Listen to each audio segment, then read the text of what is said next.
Well, hey, y'all. Good morning. Hey, it's Glenda Jones Johnson. I'm often called the Reignition Strategist, founder and CEO of Jumpstarting You, where I help people in their business, life, and career who are stranded, stuck, or they don't know what's going on. I help them go from stranded to strategic success, and I do that with providing tips, tools, and strategies to help them get out there, ignite a catalyst, and get off of the side of the road because they're stuck.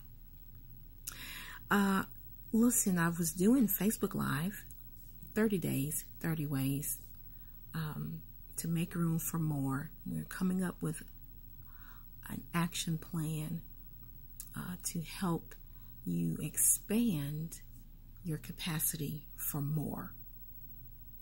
I want more. I bet you do too. Well, 6 a.m. is our time to share together, to get our little morning cup of Java, tea, green smoothie, whatever it is. If you're a juicer, you know, that good strong shot. If you like Starbucks double shot, whatever you do to get going in the morning. We've been sharing that time together the last 7 days. Today is day 8. However, I have experienced some technical difficulties on my cell phone as well as on my laptop. So I didn't have access to Facebook. I couldn't go live. I spent all this time this morning trying to go live, and Facebook has not cooperated with me. They keep saying we will get back with you in a moment. So let me go on and make this 10-minute tidbit and let you guys start with your day. First, I want to thank you for joining with me for the first week of our 30-day journey, and it's been a good one. I've been receiving so many responses and so many inboxes and text messages and emails saying how just these nuggets, these steps, these 30 ways has already impacted their lives, and they're committed to going on the journey with me, knowing that you're helping people and making a difference. You know, that's everything. And I'm praying that when we end this 30 days, honestly, that we will never be the same again. That we will be ready, open, not just ready, but prepared for more. And when that happens, God can use us in an even mightier way. He can get the glory out of he can get every ounce of glory out of our lives from what He has invested in us. And it's a process in excavation, right? Drilling for oil and digging for gold, digging for the treasure that He's embedded in us. Usually treasure's not just laying around where you can see it. It's always deeply positioned deeply down in earth, or in a natural resource, you know, in a place where only God could have put it. And it's a process. You got to work to go get it. So let me give you tidbit number 8, nugget number 8, and then I'm just going to post this, and then we'll go from there because I don't have access this morning. Number 8, I'm going to read this scripture, and then you'll understand what I mean.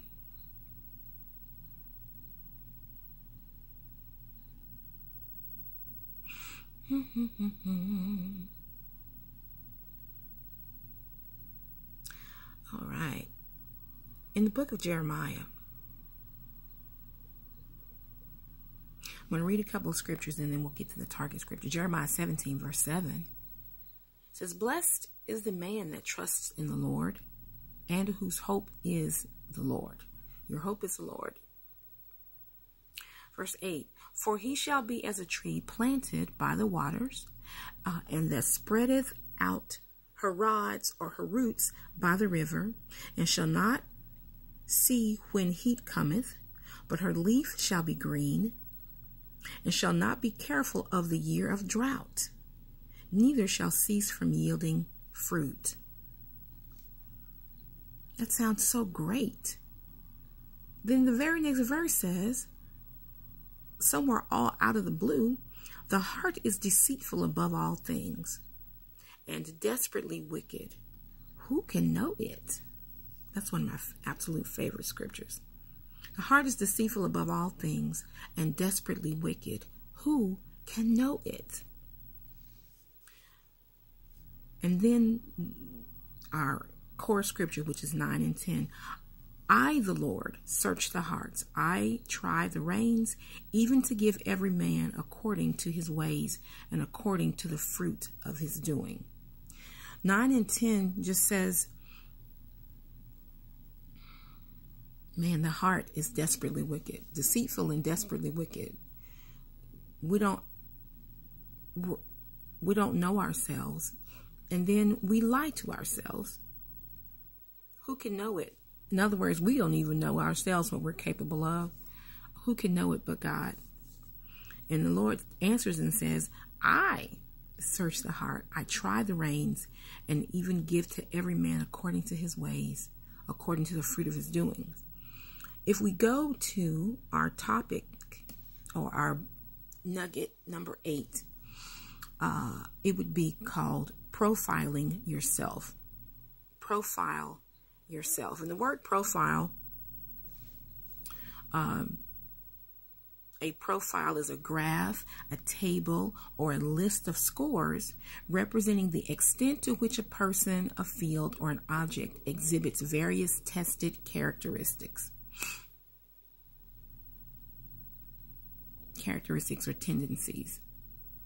It's a graph, a table, or a list of scores representing the extent to which a person exhibits various tested characteristics or tendencies. So we kind of have a profile.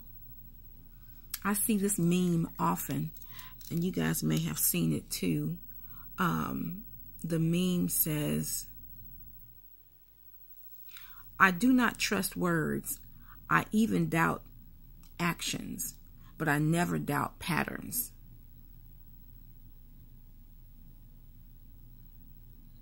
I don't trust words. I even question actions, but I never doubt patterns. You know, they say, well, just, my word is bond.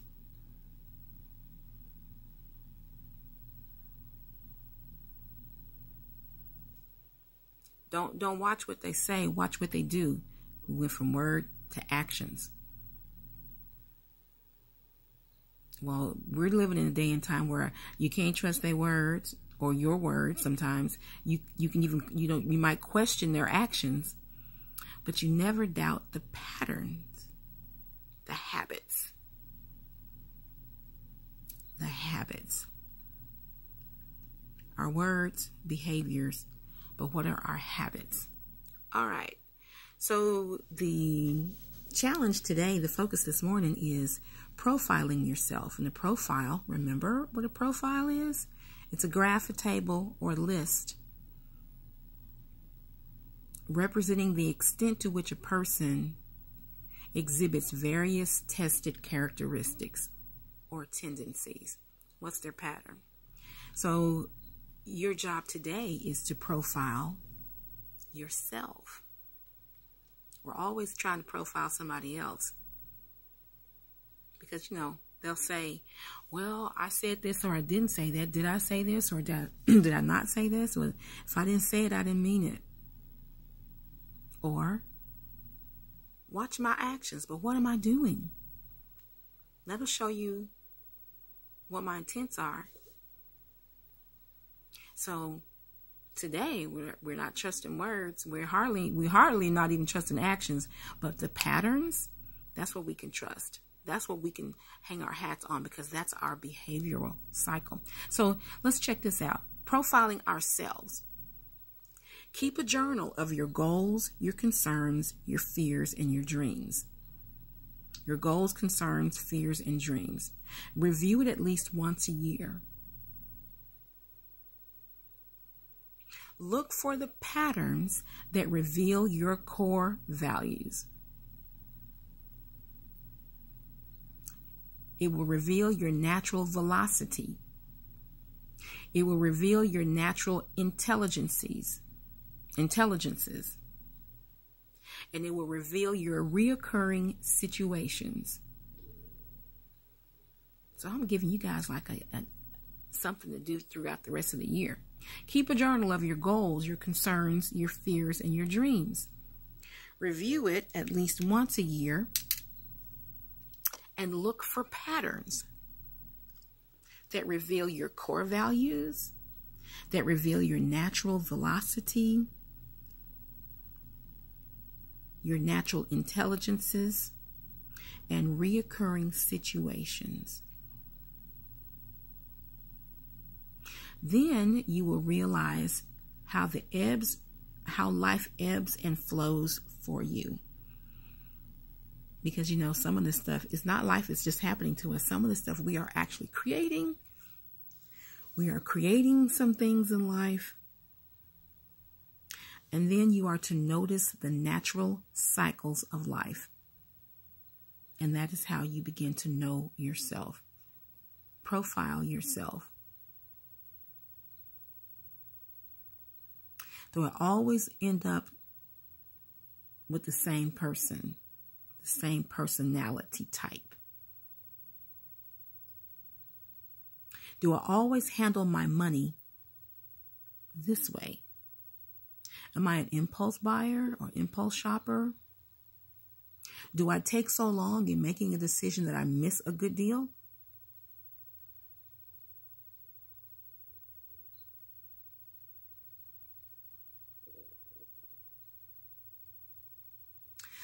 Maybe you walk in unforgiveness.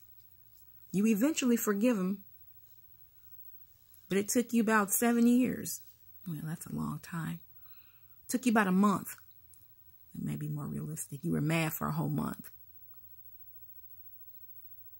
It doesn't take you, perhaps it doesn't take you, it takes you a little longer to trust. Sometimes it takes you too long to take a step to trust someone.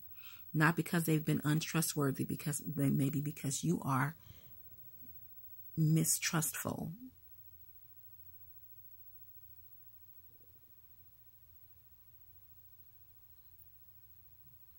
Maybe you have issues with being stubborn. You won't take good advice to save your life. Maybe because you're stubborn. Or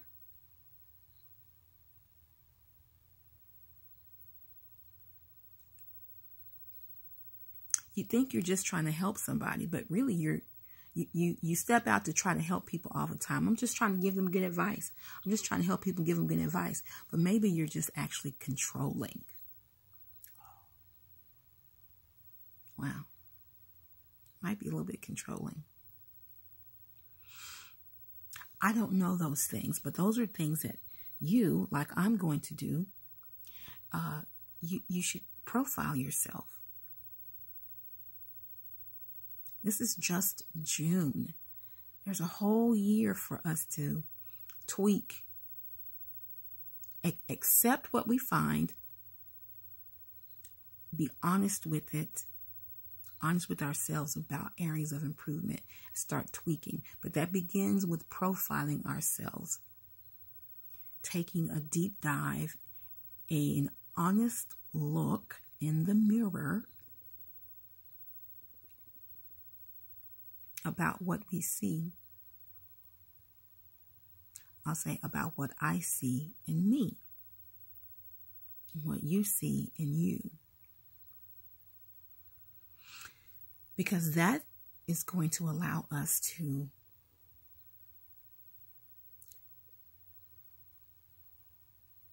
clean out the cobwebs in our own hearts, minds, spirits, and our own souls.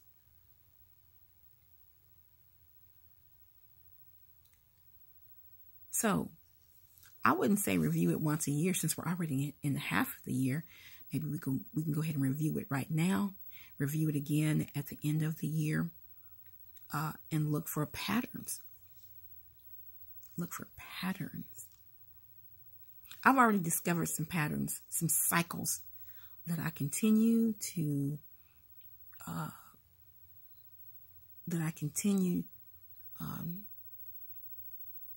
orb around. I see these little cycles. And it revealed some weaknesses that I have. I'll call them weaknesses, things that I could actually work on to develop myself. And as I'm profiling myself, it dawned on me that, like I said, sometimes we don't even know our own hearts. We think we got it down. We think we know who we are. But let the right conditions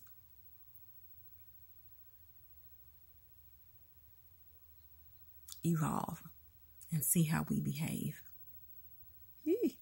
Very telling. Very, very telling. And so I like the book of Jeremiah because while we are being honest we should be honest with our own introspection, looking in that mirror, being honest about what we see. Thankfully, it is God that searches the heart. He tries our reins. That's why we sometimes wind up in situations, because he's trying to reveal some things about us to us. He's trying to reveal something about us to us. So he searches our hearts, and then he tries our reins. And then he's going to give us every man according to our ways. So, and according to the fruit of our doing. So Lord, let me get myself together, because I want my reward to be a good one. All right. So that's what I'm going to do. And I challenge you guys to do the same thing, profiling yourself. Check out, don't get so hooked up about what you say or what you didn't say, what you did or what you didn't do. Words, actions, the patterns. Look at the cycles in your life. Look at the patterns in your life. The lost relationships, or the kinds of relationships, how you deal with your money, how you operate in your business, what's going on in your church where you serve, your family life. Do you, for instance, I have big aspirations and I start big things. I don't always finish them. Sometimes I run out of steam. So I have learned that I have to pace myself, or better yet, I need to temper what I actually say I'm going to start to begin with. So my goal is to not overpromise, just to underpromise and overdeliver. Yeah. But that's about being truthful about yourself. So that's the goal for today. Start thinking about that. And I'm going to go ahead and let you guys go. Enjoy your Fridays. Please like this little video, share this video, and follow me on social media, Jumpstarting You, on Facebook and Instagram, and then on Twitter, JumpstartingYou_. I'll see you guys tomorrow, 6 a.m. bright and early. Love and hugs. I want more, and I'm going to get more. Bye.